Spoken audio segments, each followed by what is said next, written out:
Users कैसे हैं आप? आई होप आप सब ठीक होंगे। आज की वीडियो में बात करेंगे हम चैप्टर नंबर 4 के बारे में, स्ट्रक्चर मॉलिक्यूल क्लास 9 केमिस्ट्री। आज का टॉपिक बड़ा इंटरेस्टिंग। आज हम बात करेंगे आपसे IMF, inter monetary fund, inter molecular forces.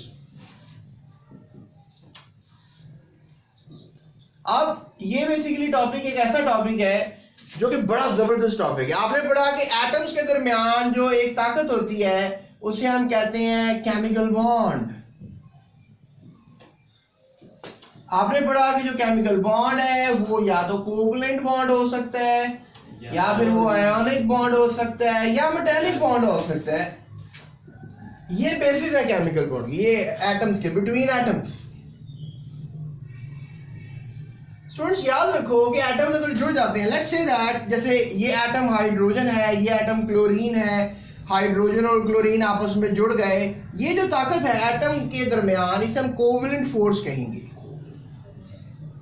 Students याद रखो अब ये HCl बन चुका हुआ है, इसका एक कह लो कि एटम्स का कॉम्बिनेशन है, इसे हम कहेंगे मॉलिक्यूल। क्या कहेंगे? मॉलिक्यूल। और आपको पता है कि एक मॉलिक्यूल तो नहीं होगा, कुदरत में काफी होंगे, तो लिहाजा ये मॉलिक्यूल, ये भी हुआ मॉलिक्यूल। लेकिन आपने ये भी पढ़ा था कि इसमें नेगेटिव चार्ज होता है, इलेक्ट्रोनेगेटिव डिफरेंस की वजह से इस पे पार्शियल जो है वो पॉजिटिव चार्ज होता है, तो ये एक पोलर मॉलिक्यूल है। आपने पोलर नॉन पोलर के साथ मेरी वीडियो देखी, तो पोलर नॉन पोलर मैंने बताया था, कुछ पोलर मॉलिक्यूल होते हैं, कुछ नॉन मॉलिक्यूल्स। तो अब ये जो पोलर मॉलिक्यूल है मतलब हाइड्रोजन के ऊपर पॉजिटिव चार्ज और क्लोरीन के ऊपर नेगेटिव। बिटवीन मॉलिक्यूल्स भी एक ताकत है, समझ रहे हो इस चीज को? मॉलिक्यूल्स के दरमियान भी एक ताकत है जो मॉलिक्यूल्स को जोड़ कर रखे हो। लेकिन साइंसदानों का मानना है कि जो एटम्स के दरमियान ताकत है, यानी कि कोवलेंट, आयनिक, मेटालिक, ये स्ट्रॉन्ग ताकत है। दैट इज अ पावरफुल ताकत, ये बहुत पावरफुल ताकत है। इसकी मैं आपको एनर्जी भी बताता हूं। और बिटवीन मॉलिक्यूल जो ताकत है, ठीक है, ये आपको पता है ये भी इलेक्ट्रोस्टैटिक फोर्सेस ऑफ अट्रैक्शन की वजह से पॉजिटिव नेगेटिव एक दूसरे को अट्रैक्ट कर रहे हैं, तो ये एक ताकत वीक ताकत है। ये एक फोर्स जो है एक वीक फोर्स है, तो इसको हम कहते हैं इंटर मॉलिक्यूलर, यानी मॉलिक्यूल्स के दरमियान। इंटर मीन दरमियान, तो मॉलिक्यूलर मीन मॉलिक्यूल्स के दरमियान, तो ये एक इंटर मॉलिक्यूलर फोर्स है। अब इंटर मॉलिक्यूलर फोर्स बहुत सी किस्म की होती है, जिसमें आप कह सकते हो डैपल फोर्सेस है। अब ये डैपल क्या होती है ये भी मैं आपको समझा दूंगा। और इसके अलावा इसमें स्ट्रॉन्ग डैपल फोर्सेस होती हैं। स्ट्रॉन्ग डैपल फोर्सेस इनको हम कहते हैं हाइड्रोजन बॉन्डिंग, इनको हम हाइड्रोजन। इसके अलावा आप फर्स्ट ईयर में जब जाओगे ना, तो वहां पे चैप्टर है लिक्विड्स के ऊपर, गैसेस पे, सॉलिड्स पे। लिक्विड्स के अंदर आप पढ़ोगे कि और भी मॉलिक्यूलर फोर्सेस होती हैं, इंटरमॉलिक्यूलर फोर्सेस, जिनमें लंडन डिस्पर्सल फोर्सेस होती हैं, ठीक है, आयन डायपोल आयन फोर्सेस होती हैं, इंड्यूस्ड डायपोल फोर्सेस होती हैं, ठीक है। तो बहुत सी डिफरेंट फोर्सेस होती हैं, तो you just don't need to get worry, आप वो आगे बड़ी क्लासों में पढ़ोगे। अभी तो हमारा फोकस दो पे होगा, एक है dipole force, weak dipole force, एक स्ट्रॉन्ग डायपोल फोर्स जिसको हम हाइड्रोजन बॉन्डिंग भी कहते हैं। तो स्टूडेंट्स अब इंटरमॉलिक्यूलर फोर्स जो है डेफिनेटली इट्स बिटवीन मॉलिक्यूल्स, ये आप समझ गए। लेट्स से दैट कि ये एक एटम है और ये एटम है और ये दोनों आपस में मिल गए एक मॉलिक्यूल बन गया। अब आई डोंट नो, दो मिल गए तो दो का मॉलिक्यूल बन गया, 2 लाख मिल गए तो बहुत बड़ा मैक्रो मॉलिक्यूल बन गया। बन तो एक यूनिट गया ना। इस तरह से यहाँ पर ये भी एक एटम है और ये दूसरा एटम है, ये जुड़ गए आपस में, ये भी तो आपस में जुड़ेंगे ना, मॉलिक्यूल भी तो आपस में इंटरेक्शन रखते हैं ना। तो मॉलिक्यूल्स के दरमियान जो फोर्स होती है that is called the intermolecular force. Intermolecular force, intermolecular force, आप इसको मोलिकुलर भी कह सकते हैं, मॉलिक्यूलर भी कह सकते हैं, depend upon your way of speaking. तो स्टूडेंट्स अब मैं आपको थोड़ा सा मैं बुक से रिलेटेड जो है बात बताता हूँ कि जो ये ताकत है ये क्या होती है। जो हमारे पास बिटवीन HCl है, यानी जो कोवलेंट फोर्स है, वो उसकी किलो जूल्स में क्या एनर्जी है, और बिटवीन मॉलिक्यूल्स के जो एनर्जी है वो हमारे पास किलो जूल्स में क्या है। तो स्टूडेंट्स ये अगर हम देखें तो यहाँ पर याद रखो, ये जो हमारे पास कोवलेंट फोर्स है डेफिनेटली इसकी जो ताकत है दैट 430 किलो जूल पर मोल के हिसाब से, ठीक है, और ये आपने याद रखना है। और जो डेफिनेटली HCl और HCl के दरमियान है वो 17 किलो जूल पर मोल के हिसाब से। तो ये आपने रीडिंग्स नहीं भूलनी है, ठीक है। ये आपको बोर्ड में MCQ भी आ सकता है कि बताएंगे between 2 atoms of hydrogen and chlorine क्या ताकत होती है, क्या एनर्जी होती है। डेफिनेटली वो बड़ी जबरदस्त है, क्योंकि covalent force is always a stronger force between atoms, ठीक है। और इंटरमोलेकुलर फोर्स जो है इट्स अ वीकर फोर्स, एक कमजोर फोर्स है comparative to the covalent force, comparative to the ionic metallic force. तो ये जो फोर्स है बिटवीन मॉलिक्यूल्स है और ये हमेशा कमजोर होती है, लेकिन इनका भी आपस में कंपैरिजन है। लेट्स से दैट मैं आपको एक एग्जांपल समझाता हूँ। एक हमारे पास क्वेश्चन आया कि सर ये जो जिस तरह HCl के दरम्यान आपने बता दिया कि ये 430 किलो जॉल पर मोल है, तो इसी तरह से क्या आप ये कहेंगे कि वाटर जब बनता है तो इसके दरम्यान भी जो है क्या 430 ही की एनर्जी होगी? जवाब गलत, 430 नहीं होगी। ये एनर्जी कम ज्यादा हो सकती है, डिपेंड करता है इलेक्ट्रोनेगेटिविटीज पे। ठीक है, ये फोर्स हमेशा बिटवीन एटम्स इलेक्ट्रोनेगेटिविटीज पे डिपेंड करती है। अब लेट्स से दैट हमारे पास ये हाइड्रोजन है और ये पानी का एक मॉलिक्यूल मैंने बना दिया आपके सामने, ठीक है। और ये मैंने कौन सा मॉलिक्यूल बनाया है? HCl का मॉलिक्यूल। यहाँ पर मैंने HCl का मॉलिक्यूल बनाया था और मैंने कहा था कि ये नेगेटिव साइड और ये पॉजिटिव, ये भी एक मॉलिक्यूल है, ये पॉजिटिव साइड और ये नेगेटिव। और मैंने कहा था कि इन दोनों के दरमियान जो फोर्स है इंटरमोलेकुलर फोर्स है। लेकिन अब देखो मैंने यहाँ पर जो पानी का मॉलिक्यूल बनाया है, लेट्स से दैट मैंने पानी का मॉलिक्यूल बना दिया है और यहाँ पर भी मैं जो है पानी का मॉलिक्यूल बना देता हूँ, एक और मॉलिक्यूल पानी का, ऐसे ही बनाऊंगा जैसे वो बनाया। ओके, तो ये पॉजिटिव साइड होगी और ये नेगेटिव साइड होगी, ये हमारे पास हो गया। अब देखो यहाँ का भी पॉजिटिव नेगेटिव अट्रैक्ट करेगा ना, ये पॉजिटिव हो गया और ये नेगेटिव अट्रैक्ट हो गया। अब ये पानी के दरमियान भी जो है एक फोर्स है। मैंने तो कहा था कि ये फोर्स जो है वो 17 किलो जूल पर मोल है, ऐसा ही है। मैंने भी ये कहा था ना कि HCl के दरमियान 17 किलो जूल पर मोल है। और लेकिन पानी के दरमियान, अब ये पानी है, क्या इसके दरमियान भी 17 किलो जूल पर मोल होगी?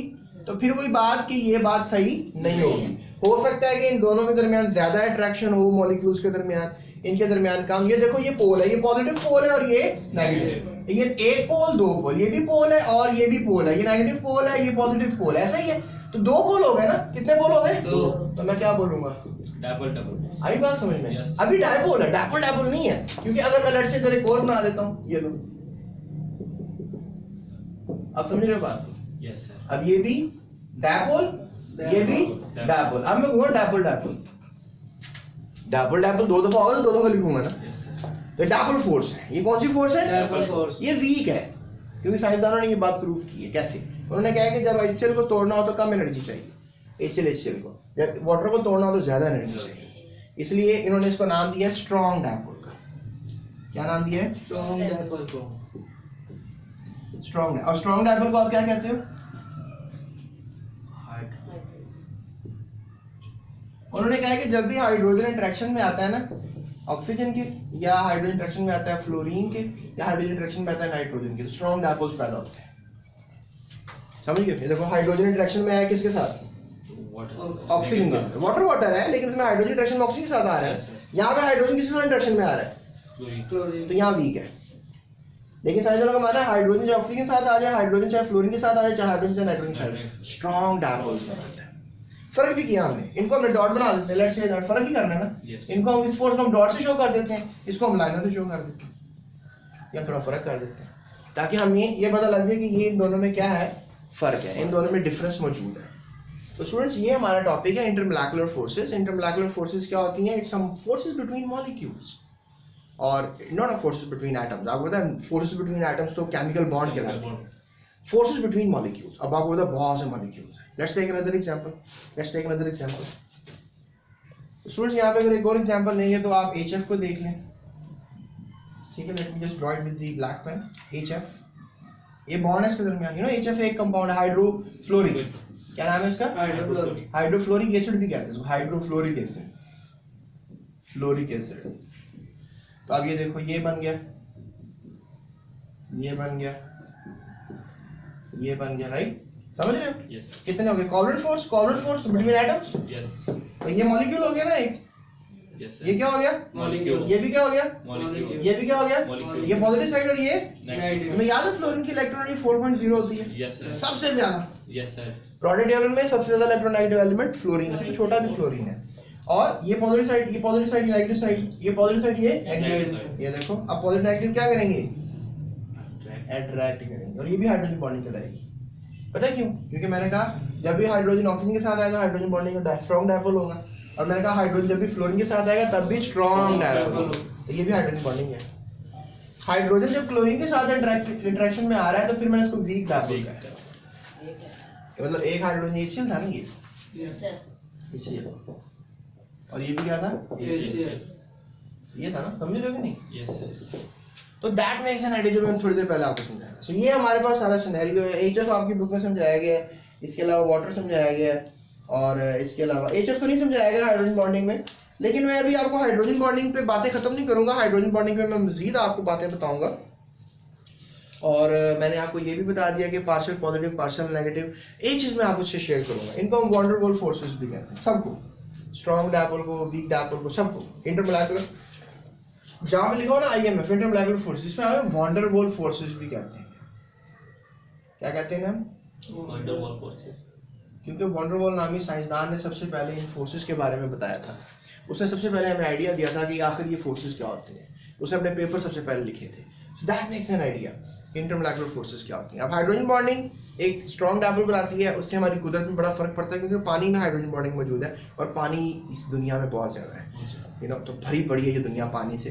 तो लिहाजा पानी की वो लेकर थोड़ी डिस्कशन करेंगे। बर्फ़ पानी पे क्यों तैरती है, डेंसिटी क्या है बर्फ़ की, पानी की डेंसिटी क्या है। इसके अलावा मजीद हम बात करेंगे कि आखिर हाइड्रोजन बॉन्डिंग को मजीद थोड़ा सा एक्सप्लेन कैसे किया जाता है। पता है क्यों ऐसा मैं कह रहा हूँ आपसे? क्योंकि ये लॉन्ग क्वेश्चन बोर्ड में आ जाता है, तो मैं आपको ये लॉन्ग क्वेश्चन एक्सप्लेन करने की कोशिश करूंगा। अगर आपने देखना है टेस्ट योरसेल्फ 4.3, तो अभी आप देख सकते हैं यूट्यूब पे test yourself 4.3 space GS academy, तो मेरी वीडियो सबसे टॉप पे आपको नजर आएगी, आप वो देख सकते हो, समझ सकते हो, सोच सकते हो।